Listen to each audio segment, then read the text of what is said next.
Hello, it is Monday, November 29th, 2021.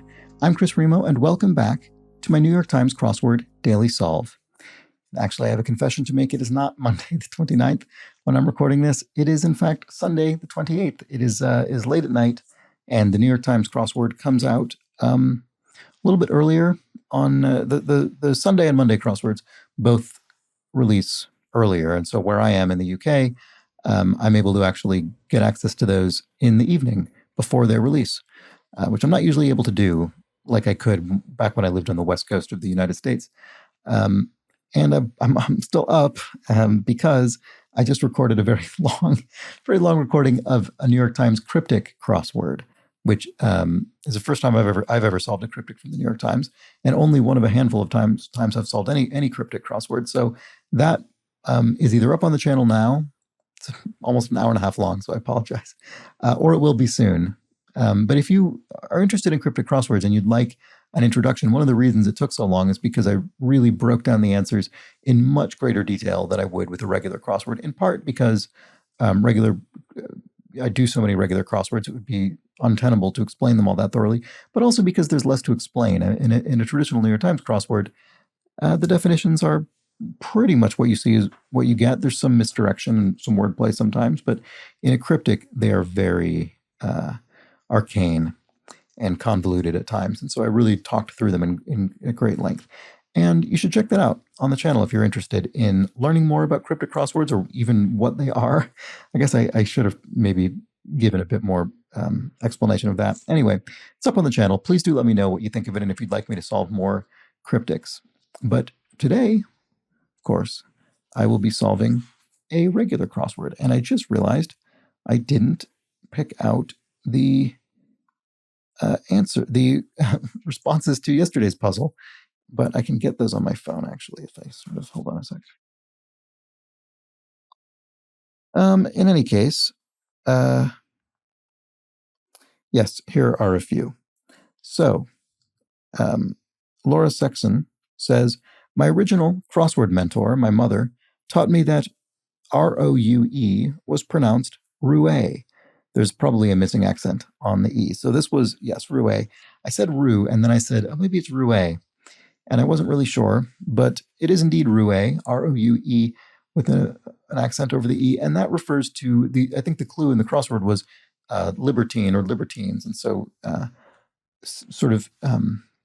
Roué is sort of a licentious or sexually open man or someone. I mean, it could have, I think it largely has more negative than positive connotations, whereas libertine, I think, could go either way. Anyway, let's see here. Remy, so there was a clue about that involved Tours, or at least it was spelled the way one would pronounce Tours in English. And the answer was Loire Valley, Loire Valley, but the Loire River in France. And so I sort of said, well, it must be that, Loire. But I wasn't entirely sure why. And Remy explains Tours, T-O-U-R-S, is a city in France which is located on the Loire River. So there we go. And do I have anything else? Well, Amon Jane says, I've never yelled at you before, but the attaché finally did it. There was something really straightforward that I kept trying to turn into weird, less commonly used words like attaché. Yeah, I don't know. My brain goes to sort of inexplicable places at times. Anyway, I hope I'm in fine mental form to solve even a Monday crossword, because I feel like I just had my brain fried by that cryptic. And that was after sitting through 5 hours of Wagner. We went to see the Valkyrie by Wagner. It was actually performed in English, but the lead bass actor who played the character Wotan was ill. He couldn't sing. He was still physically present, and his understudy was also ill, apparently. So at the last moment, they flew in a Polish opera singer from Berlin to sing the Wotan part in German with the original singer doing the acting on stage, but just not vocalizing because he wasn't able to. So he was out there mouthing the words, and then you could see off on the side of the stage was this other singer singing in German, and the whole production was in English. So it was sort of an interesting combination of almost all the characters singing in English, but then just that character singing in the original German. Anyway, this is all to say that was 5 hours long. Then I recorded an hour and a half of cryptic crossword solving, and now I'm about to start another crossword. I just figured, why not? Let's keep it going. So hopefully my brain isn't too frazzled. Quick reminder, there's the new Twitter account @TheDailySolve, and there's the Patreon campaign at patreon.com/dailysolve, where you can find a wealth of bonus solves and other rewards. So all that being said, let's move on to the Monday puzzle. This was constructed by Enrique Henestrosa Aguiano and edited, as always, by Will Shorts. So let's go. Soldier who deserted. Or deserted? Is it some kind of pun about a desert? Maybe, probably not. It could be AWOL, which is away without official leave, I believe. Let's see if that works. Get out of bed. Could be awake. Actress Naomi Watts is an actress. For all to see. Open, or I don't know. Mouth puckering green drink. Maybe limeade. You don't hear as much about limeade as you do lemonade. I wonder why. Lime is such a nice flavor. Got something wrong. Because sitarist Shankar, who tutored the Beatles, is Ravi Shankar. Boy, speaking of the Beatles, I watched an hour of that new Peter Jackson Beatles documentary, and it's pretty shaggy. It's just the Beatles sort of sitting around working out their next album. But boy, if you like the Beatles, it is incredible. Incredible footage. Anyway, get out of bed is arise, not awake. And that's better because awake, you can awake but stay in bed. But to arise, you're actually getting out of bed. Something on a list could be an item on a list. For all to see. Overt. I see. As opposed to covert. Something overt is out in the open. Here we have hoped for experience at a casino. Could be a streak of luck. Yep, there we go. And residents that may have groundskeepers are estates. Large, stately homes, I suppose. Goodness gracious. Could be oh gosh with this fill. Let's see if we can check the crosses to confirm or deny that. Daughters' counterparts would be sons, quite straightforward. Shall I compare blank to a summer's day? Shall I compare thee to a summer's day? Probably one of the more often quoted poetic lines. Here we have Belmont blank. Oh, sorry, I'm knocking my microphone. I'll probably edit that out. That probably sounded horrible. Belmont blank. Belmont stakes? I don't know. I don't know what that is. Kind of ball it's hard to hurt anyone with. Could be a Nerf ball. And then blank of approval could be a seal of approval. And the Taj Mahal locale, Agra. So I suppose this is Belmont Stakes. Yeah, I don't know what that is. Is that a horse racing thing or something? It sort of looks like it might be, but I have no idea. All right. Sprinkle often paired with salt. Dash of pepper? Maybe, I guess. I don't think of a dash of, I do certainly think of a dash of salt. I guess no reason you couldn't have a dash of pepper. I don't know, maybe. Let's see. Just slightly could be a tad. Blank Diamond, author of popular science books.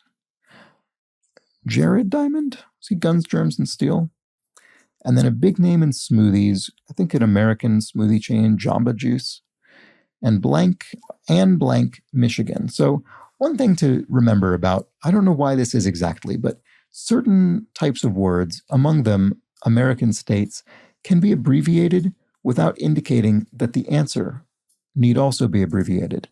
And in this case, I don't think it will be. We have Mich for Michigan, and Ann Arbor is a town in Michigan, not an abbreviated one. So just keep that in mind. It could trip you up if you aren't aware of it.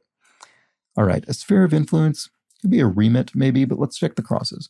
What blank the chances? What are the chances that this is remit? Fairly high. Degrees for entrepreneurs could be MBAs, Masters of Business Administration. I guess it's not remit. Sorry, the chances are low. Sphere of influence. A realm. That's better than remit. What was I thinking?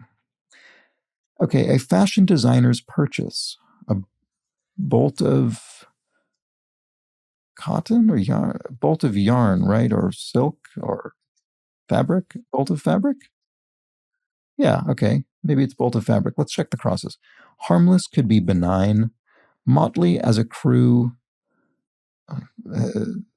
Ramshackle. Ramshackle's not a good word. Why am I not seeing that? That's annoying. What about this? Lancelot and Gawain of Legend. Well, there were Knights of the Round Table. Sirs, perhaps? Sir Lancelot, Sir Gawain. Really enjoyed that Gawain film, The Green Knight. Really, really enjoyed that one. Came out a couple months ago. Anyway, ominous notes from a boss. Could be see me, maybe. Ominous note from a boss. I think of that as being more of a thing that a teacher would write on a student's test rather than a boss. But yeah, I guess. Although it could be wrong. Blissful state. Ecstasy. And then desires could be yens. Slightly, I would say slightly archaic phrase, but still, I would say still in use. Cinema legend Wells, Orson Welles of Citizen Kane and Touch of Evil, and others. Sporty car roofs. So this is something I mainly know from the crossword. T-tops. I don't know what the T stands for, but it might be actually the shape that is constructed on the frame to hold them. Anyway, it's a form of retractable car roof, T-top. Eavesdropping range. You could be within eardrop. You're within eavesdropping range, earshot. Actress and spokesmodel Berry would be Halle Berry. And let's look at the crosses here. Bad cafeteria food, say, is slop. On top of that, also, and it's our revealer. So we've got our theme. A streak of luck, dash of pepper, and bolt of fabric. Oh, no, never mind. Sorry. I thought I saw something else, but I don't. Oh, I do. We have streak, dash, and bolt. Those are all essentially synonyms for run or sprint, more specifically. And early advantage, or what 20, 28, and 48, 45 across each have, they each have a running start. The start of each of these words is a run, a streak, a dash, and a bolt. All right, running start. Very good. A nice, gentle Monday theme. Doesn't get in the way. It just gives us a little extra thing to appreciate. Motley as a crew would be ragtag, a ragtag crew. And a powdered drink once used by NASA. That's the dehydrated fruit drink tang. And what's the big blank? What's the big idea? Crossword. Nintendo competitor, maybe not anymore, but at one point Sega. And tweets often come from here. A nest, a bird's nest. The birds might be tweeting, which is a sort of more beautiful thing than what we all do on Twitter, despite my having invited you to @DailySolve or @TheDailySolve. It is, sorry. Okay, sprite-like could be elfin, sort of fey and lithe. On the blank, fleeing could be on the lam. A criminal is on the lam, they're fleeing. Or an accused criminal anyway. A digital birthday greeting could be an e-card, boo, e-words, boo. Half blank latte option, half caffeinated. And Michelle with the best-selling memoir Becoming, Michelle Obama, presumably. Modern love. Don't know. Distant is far. Oh, I see. It's a bay. Okay, that's why I didn't get it. B-A-E, I guess, bay. Someone to whom you're attracted, I guess. I don't think it necessarily has to mean that. But anyway, certainly a word of our time. Called strikes and balls at a game. Could be umped, perform the role of the umpire. And a sort of dog that's ready for a new home. A rescue dog, I would think, is ready for a new home. Poorly hidden as a secret. Could be not kept, maybe? Arch competitor. A rival? That wouldn't work with this. Yeah, not kept doesn't really work. That would be RN here. Let's keep looking. By way of could be via. I think that's probably right. Prez dispenser. So sort of evoking Pez dispenser. But there's a little bit of a pun, which we probably didn't even need with the Prez dispenser. It sort of announces itself as a pun. But anyway, we have the question mark, which does indicate a pun or some wordplay. So anyway, what is a Prez dispenser? What dispenses presidents? I don't know. Broadway's Blank Miserable. Broadway's Les Mis, Les Miserables.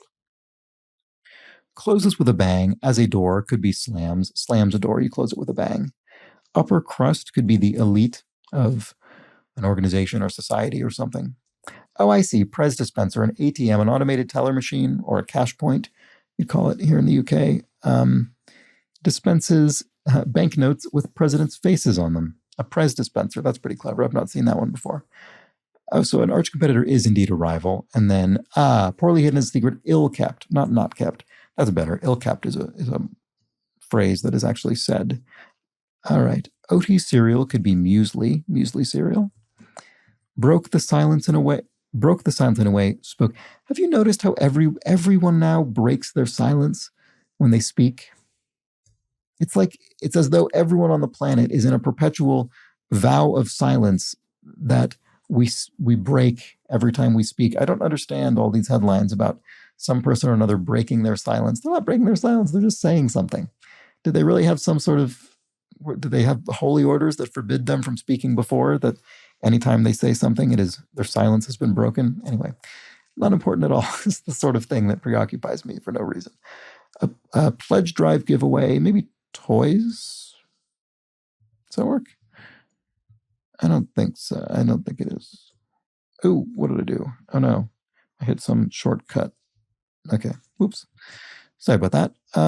Anyway, see if I care what they do informally. So the informal, let them, as opposed to let them. It's informal, so let them. See if I care what they do. Pledge drive giveaway, right? Definitely not toys. Tots? What does that mean? Classic doll with shaving fun and mod hair versions. I don't know what any of this is. Oh, pledge drive giveaway, a tote bag, and then Kara who sang Flashdance, What a Feeling, Irene, and then what is this? Oh, Ken doll. I see. Shaving fun and mod hair. Ken doll, the counterpart to Barbie doll. All right, there we go. Let's keep going. Designer Giorgio Armani is a designer. And burdens of proof are onuses. The burden is on you. The onus is on you to prove your case. Burden is on me to figure out what it means that cope was the last answer I solved in the cryptic crossword. You'll have to watch the video and please tell me if you understand why that resolved to cope. There's the one answer in the whole puzzle I didn't quite understand. Anyway, fame in the field of sports or entertainment. Stardom, I suppose. And a swelling soother. Ice, maybe? You'd soothe a swell with an ice pack? Yeah, it looks like it, because Apple tablets are iPads, tablet computers. Lakeside rental could be a canoe. And college boards, e.g., could be exam boards, I suppose. Roman peace, yes, the Pax Romana, the Roman peace. And actress de Armas of No Time to Die. Anna. There we go. Oops. All right, there was the Monday puzzle. I'm going to cut this short quickly because, as you can maybe identify, my voice is quite hoarse, and that's because I've been talking about crosswords for the last 2 hours straight, and also it's late at night, and I should probably go to bed. So I'm not really going to review this very thoroughly. I'm just going to recapitulate here the theme answers. We had a streak of luck, a hope for experience at a casino, a dash of pepper, a sprinkle often paired with salt, a bolt of fabric, a fashion designer's purchase, and all of these contain a running start. So there we go. That was our puzzle. Let me know how you felt about this one. It's a Monday puzzle, so did you find it Monday easy, more difficult than most, less difficult than most? Do let me know. And that's all I'm going to say about that. I'm going to move right on. I will remind you to please do subscribe to the channel. We're slowly inching towards 4,000 subscribers, which is fun. So, yeah, give it a subscribe, and tell someone if you think they might enjoy this. Maybe you know someone who wants to learn how to solve cryptics, and you can pass them the other video that's going up today or has gone up today. They might enjoy that too. Why not? Give it a shot. And if you really would like to help sustain this series, while my voice is really going now, isn't it? Head over to the Patreon campaign at patreon.com/dailysolve. You can find a wealth of bonus videos. You can find, you can receive enhanced access to the Daily Solve Discord chat server. Don't forget, join the Discord chat server if you're interested in speaking with other members of the community, hanging out, chatting with them about crosswords, this series, the New York Times crossword, other crosswords, other puzzles, and crossword construction. The link to all of these things in the description field underneath the video. Anyway, in addition to that enhanced access to that Discord chat server, if you contribute at a certain level to the Patreon campaign, you can get a Let's Check the Crosses mug, and you can get recognition at the end of these videos. And to that end, today, I would like to thank Kathleen Quinn, David Connell, Calixto Navarro, and, as always, the inestimable Hood Monster. So, thank you, Kathleen, David, Calixto, and Hood Monster, for your generous, ongoing support, making this whole thing a sustainable enterprise. I appreciate it. And I need to go make my vocal cords a sustainable enterprise, I think, by getting some sleep. So I hope you'll be back tomorrow for the Tuesday puzzle. I will happily solve it, and I hope you will join me for that. But until that point, please do have an excellent remainder of your Monday. Take care.